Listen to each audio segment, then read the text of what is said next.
उत्तरकाशी की सिलक्यारा टनल के अंदर का वीडियो निकलकर सामने आया। पिछले 10 दिनों से फंसे हुए हैं 41 मजदूर। आज दोपहर 2 बजे वर्टिकल ड्रिलिंग का काम शुरू हो जाएगा। पाइप ड्रिलिंग मशीन के लिए प्रोटेक्शन कैनोपी का निर्माण शुरू हो गया। करीब 190 मीटर तक का सुरक्षित मार्ग तैयार कर लिया गया। सूत्रों के हवाले से खबर बचाव कार्य के लिए आज अमेरिकी ऑगर मशीन का इस्तेमाल किया जा सकता है। मलबे और सुरंग की छत के बीच के अंदर का पता लगाने के लिए 2 बार ड्रोन से सर्वेक्षण की कोशिशें की गई। 28 मीटर से आगे नहीं जा पाया ड्रोन। सर्वेक्षण के दौरान एक ड्रोन क्षतिग्रस्त हो गया। डीआरडीओ को रोबोट भी ढलान पर आगे नहीं बढ़ पाया। सिलक्यारा टनल में फंसे मजदूरों को 9 दिन बाद खिचड़ी नसीब हुई है। दिन में टनल के अंदर से एक वीडियो निकलकर सामने आया जिसमें बोतलों में खिचड़ी भरी जा रही थी। देर रात 24 बोतल खिचड़ी पाइप के अंदर जरिए मजदूरों तक पहुंचाई गई। 6 इंच चौड़ी पाइप के जरिए मजदूरों को खिचड़ी पहुंचाई गई। वायुसेना का एक C-17 और 2 C-130J विमान कर रहे हैं मदद। क्रिटिकल मशीनों को भी पहुंचाने के कर रहे हैं काम। प्रधानमंत्री नरेंद्र मोदी ने मुख्यमंत्री पुष्कर सिंह धामी से फोन पर बातचीत की। रेस्क्यू ऑपरेशन को लेकर जानकारी ली। टनल हादसा मामले में उत्तराखंड हाई कोर्ट में हुई सुनवाई। रेस्क्यू ऑपरेशन को लेकर कोर्ट ने 48 घंटे में मांगा जवाब। अगली सुनवाई 22 नवंबर को। पाइप के जरिए मजदूरों को एंटी डिप्रेशन वाली दवाइयां भी दी जा रही हैं। साथ ही साथ ड्राई फ्रूट और मुरमुरे भी भेजे गए थे। रेस्क्यू ऑपरेशन के लिए सरकार ले रही है विदेशी एक्सपर्ट का सहारा। ऑस्ट्रेलिया से आए प्रोफेसर आर्नोल्ड मौके पर अपनी टीम के साथ मौजूद। रेस्क्यू ऑपरेशन पर टिकी परिजनों की नजर। सकुशल बाहर आने का कर रहे हैं इंतजार। मुखाल यमुनोत्री हाईवे पर निर्माणाधीन 4.5 किलोमीटर लंबी सिलक्यारा टनल का एक हिस्सा 12 नवंबर को धंस गया था। चारधाम प्रोजेक्ट के तहत ये टनल ब्रह्मखाल और यमुनोत्री नेशनल हाईवे पर सिलक्यारा और डंडल गांव के बीच बनाई जा रही है। प्रधानमंत्री मोदी ने राजस्थान में किया तूफानी चुनाव प्रचार। बीकानेर में रोड शो के अलावा हनुमानगढ़ और पाली में रैली। बीकानेर में प्रधानमंत्री ने खुली गाड़ी में किया रोड शो। सड़कों के दोनों किनारे उमड़े लोग। प्रधानमंत्री ने हाथ हिलाकर अभिवादन स्वीकार किया। राजस्थान में हनुमानगढ़ के पीली बंगा में प्रधानमंत्री ने की रैली। बोले चुनाव में जनता कांग्रेस करेगी सफाया।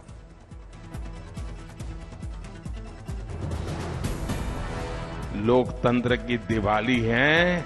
ऐसी सफाई करो कहीं कांग्रेस एक कोने में भी ना बचे।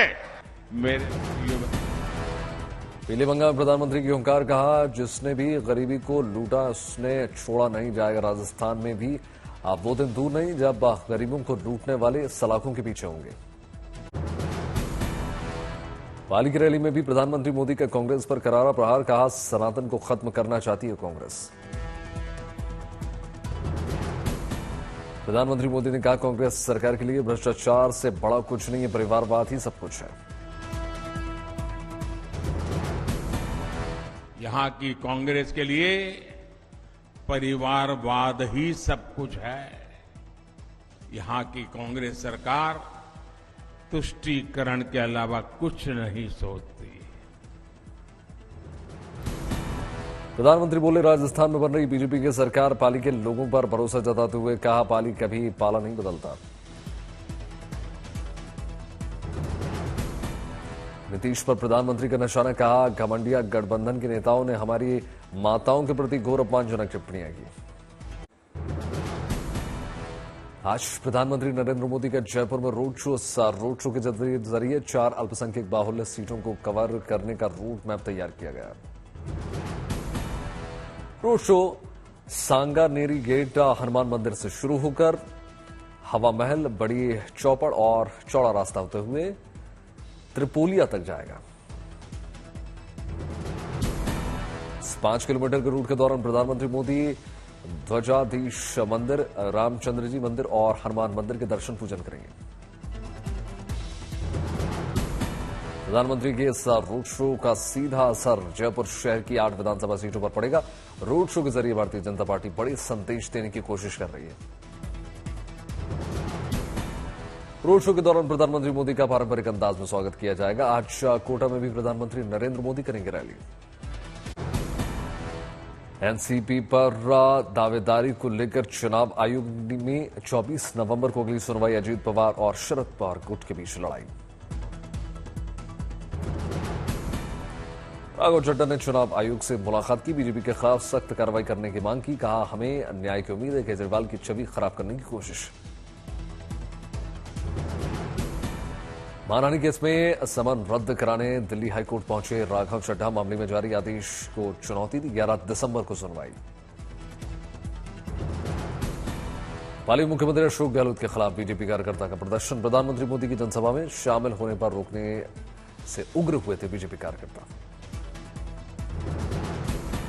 हेड स्पीच मामले में अखिलेश के बाद अब ओवैसी बंधुओं ने कोर्ट में दाखिल की अपनी आपत्ति। भारत और ऑस्ट्रेलिया के रक्षा और विदेश मंत्रियों के बीच 2+2 वार्ता। आर्टिफिशियल इंटेलिजेंस, पनडुब्बी, रोधी सैन्य सहयोग समेत कई मुद्दों पर सहमति। ऑस्ट्रेलिया उप प्रधानमंत्री और रक्षा मंत्री रिचर्ड मार्शल ने कहा, हम समुद्री क्षेत्र में सहयोग और कूटनीतिक सहयोग के तरीकों पर अधिक बात करने के लिए उत्सुक। 2+2 वार्ता से पहले राजनाथ सिंह आज एस जयशंकर की रिचर्ड मार्शल और पेनी वोंग की ग्रुप तस्वीर निकलकर सामने आई।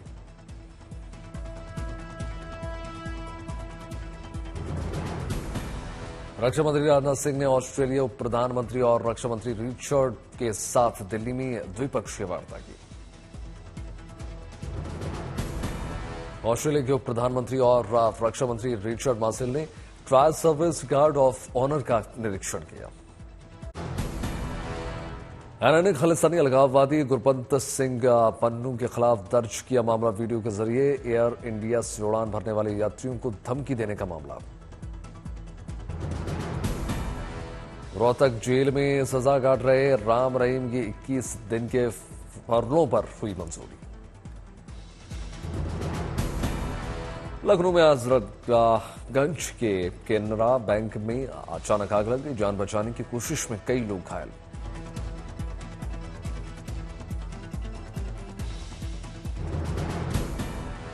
मौके पर पहुंची फायर ब्रिगेड की करीब आधा दर्जन गाड़ियां करीब घंटे पर मशक्कत के बाद काबू पाई गई आग।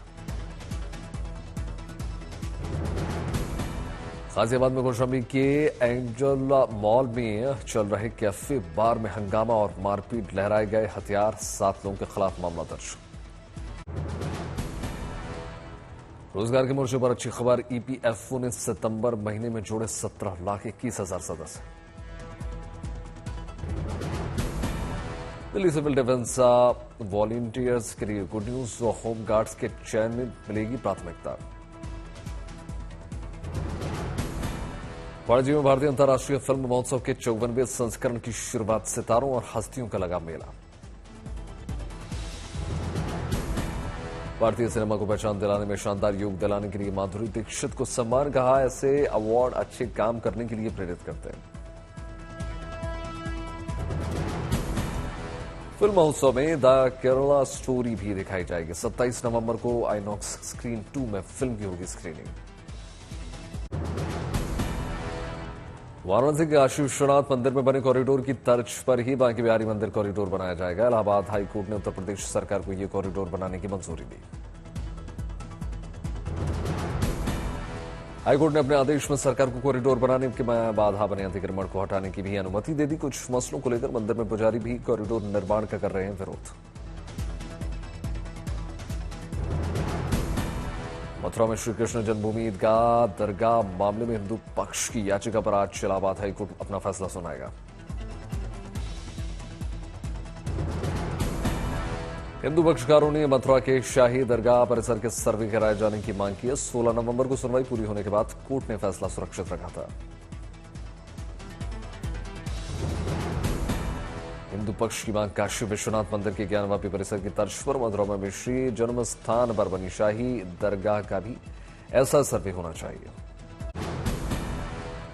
दिल्ली के कई इलाकों में प्रदूषण अभी भी बेकाबू, खराब कैटेगरी में AQI है।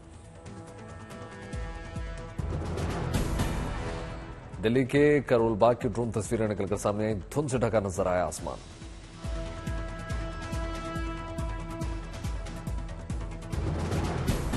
पंजाब के फिरोजपुर में सख्ती से के बावजूद किसान जला रहे पराली। 81 किसानों के खिलाफ पुलिस ने दर्ज की FIR।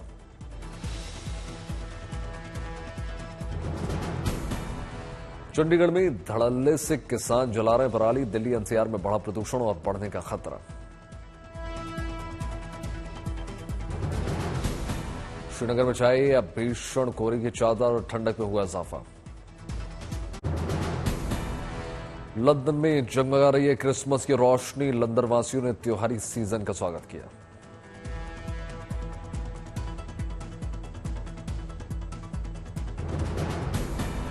मनमोहक आतिशबाजी ने बांधा समाज दौरान। लोगों ने आसमान पर टिकी रही बिजली गाड़ी।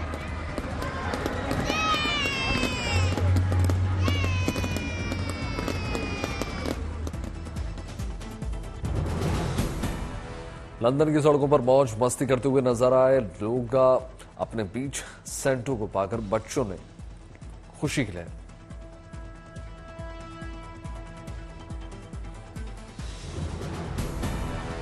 लंदन के बाजारों में दिखी क्रिसमस की रौनक। तरह तरह की वेशभूषा नजर आई।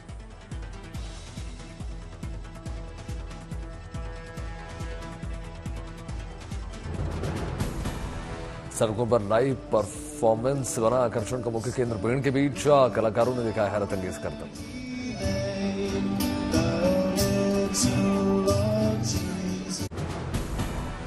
दिल्ली में केंद्रीय स्वास्थ्य मंत्री डॉक्टर मनसुख मांडविया ने इंटरनेशनल ट्रेड फेयर में स्वास्थ्य मंडप का दौरा किया।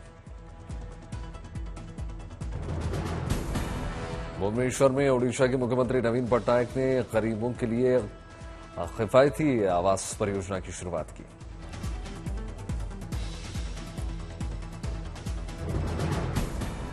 ऑस्ट्रेलिया से T20 सीरीज के लिए टीम इंडिया पूरी तरीके से तैयार। उनका हो चुका है ऐलान। सूर्य कुमार यादव बने कप्तान। पहले 3 मैचों के लिए ऋतुराज गायकवाड़ होंगे उपकप्तान।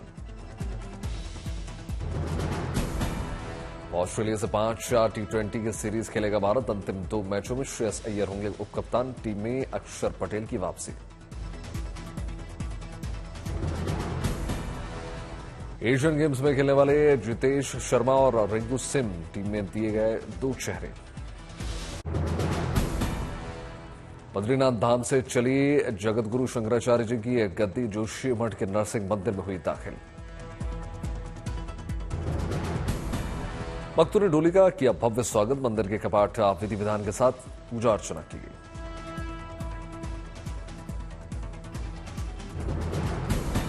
वापस जाने वाले छठ यात्रियों के स्वागत के लिए सजाया गया समस्तीपुर रेलवे स्टेशन। लोगों के बैठने के लिए की गई कुर्सियों की व्यवस्था। रायबरेली में पारिवारिक कार्यक्रम में शामिल हुए पूर्व राष्ट्रपति रामनाथ कोविंद। भव्य स्वागत। पौड़ी में मेले में घूमने के दौरान बुजुर्ग को पड़ा गया दिल का दौरा। पुलिस कर्मी की समझदारी के चलते बच गई जान। अयोध्या में रामानंदीय पूजा पद्धति से राम लला की प्राण प्रतिष्ठा होगी। हनुमान चालीसा की तरह होगा पूजा का किताब। आगरमालवा में ही मध्य प्रदेश का दूसरा सबसे बड़ा तालाब अगरिया भील नाम के बड़े व्यापारी ने करवाया था निर्माण। लखनऊ में चल रहे भागीदारी उत्सव में शामिल हुए आदिवासी समुदाय के लोग। आदिवासी लोगों ने बजाए अपने पारंपरिक वाद्य यंत्र।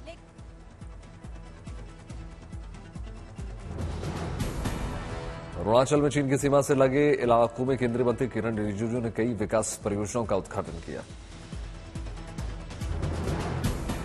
चंद्रपुर में दुर्गम ग्रामीण इलाकों के लिए मोबाइल हॉस्पिटल की शुरुआत हो चुकी है। राष्ट्रीय पिछड़ा आयोग के अध्यक्ष हंसराज ने उद्घाटन किया। फिरोजपुर में किसानों का डिप्टी कमिश्नर दफ्तर के बाहर विरोध प्रदर्शन। पराली जलाने वाले किसानों पर केस दर्ज होने की वजह से भारी रोष। संगरूर में भी डीसी और एसडीएम कार्यालय समेत पंजाब के कई जिलों में किसानों का हल्ला बोल। कौशल विकास घोटाला केस में आंध्र प्रदेश के पूर्व मुख्यमंत्री चंद्रबाबू नायडू को बड़ी राहत। हाईकोर्ट ने दी जमानत। मुरुगा राजेंद्र लिंगायत मठ के प्रमुख शिव मूर्ति शरणुरु नहीं मिली उनको राहत। फरीदकोट की बेटी ने कुश्ती में फतेह किया परचम। 37वें नेशनल रेसलिंग गेम में गोवा में जीता सिल्वर। भारतीय इकोनॉमी ने पहली बार $4 ट्रिलियन का आंकड़ा पार करके टॉप 3 में शामिल होने की तरफ बढ़ाया अपना मजबूत कदम। अब बार टॉप 3 में पहुंचने के लिए भारत से आगे केवल जर्मनी और जापान। इस हफ्ते बाजार में 7,300 करोड़ जुटाने के लिए आएंगे 5 आईपीओ। सारा समूह के पास मौजूद बिना दावेदारी वाले फंड भारत सरकार के खाते में ट्रांसफर किए जाने पर विचार। 2023-24 में एप्पल का भारत में 1 लाख करोड़ रुपए का आईफोन बनाने का लक्ष्य। मौजूदा कारोबारी साल में पहले 7 महीनों में 60,000 करोड़ रुपए के आईफोन का हुआ निर्माण। जुलाई सितंबर तिमाही में ऑटोमोबाइल सेक्टर की प्रॉफिट और रेवेन्यू बढ़ी हिस्सेदारी। इजरायल और हमास के बीच जारी है जंग। इजरायली प्रधानमंत्री के बेटे ने कोर्ट और फौज पर साधा निशाना। इजरायली प्रधानमंत्री नेतन्याहू के बेटे येर नेतन्याहू ने हाईकोर्ट के फैसले और आईडीएफ की नाकामी को ठहराया हमले का जिम्मेदार। जंग के बीच फ्रांस के राष्ट्रपति इमैनुअल मैक्रों का बयान। कहा तत्काल मानवीय संघर्ष विराम आवश्यक। हमास ने हूती विद्रोहियों को दिया धन्यवाद। लाल सागर में कब्जे वाले जहाज के इजरायली दावे होने का दावा। जहाज को लेकर इजरायली प्रधानमंत्री कार्यालय का बयान। हम जहाज का कोई इजरायली कनेक्शन नहीं है। इजरायली सेना ने भी जारी कर दिया वीडियो। शिफा अस्पताल के वीडियो में इजरायली बंधकों के होने का दावा। गाजा के सबसे बड़े अस्पताल अल शिफाने के नीचे मिली 55 मीटर लंबी सुरंग। टनल में थे युद्ध के सामान। इजरायल के सैन्य प्रवक्ता का बयान। दुनिया को याद रखना चाहिए हमास ने बुजुर्गों, महिलाओं, बच्चों को बंधक बना रखा है। इजरायल गाजा हमले में फिलिस्तीन पत्रकार ने गंवाई अपनी जान। गाजा वासियों ने व्यक्त किया शोक। हमास के आतंकियों ने गाजा में करीब 40 बच्चों को बनाया बंधक। इजरायल डिफेंस फोर्स ने कहा जब तक बच्चे सुरक्षित घर नहीं लौटते कार्रवाई करते रहेंगे।